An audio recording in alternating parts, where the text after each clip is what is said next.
Welcome to Cooking with a Twist. Please remember to like and subscribe. By popular demand, here it is, my one-pot chili recipe.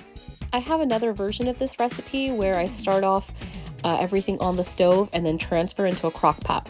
But today, let's talk about the one-pot recipe. I have been in love with crock pot liners since I've discovered them. It's just an easier cleanup.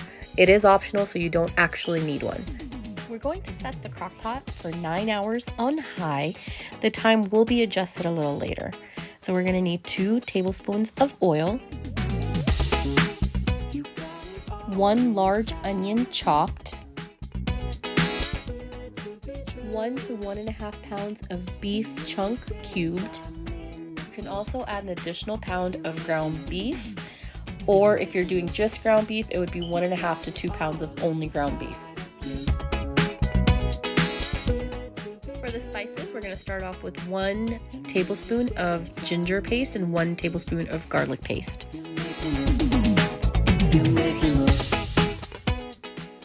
16-ounce cans of diced tomatoes. If you're using fresh tomatoes, I would use 4 large tomatoes and a tablespoon of tomato paste. Normally, I would use kidney beans, black beans, and pinto beans, 1 can each. Since I didn't have pinto beans at home, I ended up putting 2 cans of black beans. So you can switch it up if you need to. Here's a secret twist. Normally, you don't see steel-cut oats or barley in chili, but I put it in and it's amazing. So it's 2/3 cups of steel-cut oats, 1/3 to 1.5 cup of pearl barley. You're going to love this. 1 tablespoon of crushed red pepper. You can also substitute this for half a tablespoon of red chili powder. 1 teaspoon of salt, half a tablespoon of Garam Masala. That's another secret. You can find a recipe for Garam Masala in my videos, or you can click the link above.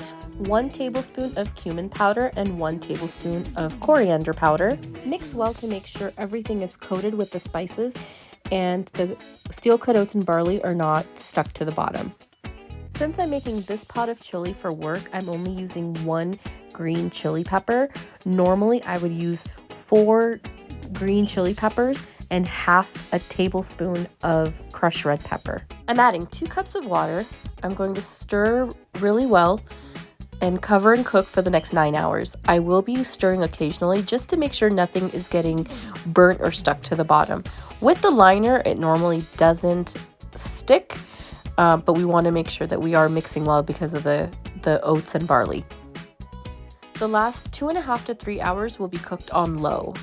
If you're using frozen meat, which I have done in the past, I would cook it on low for 12 hours for the whole cooking time. If you still have some chunks of beef left, you can actually break it apart by pressing your spoon against the wall of the crock pot, and that helps break down the meat.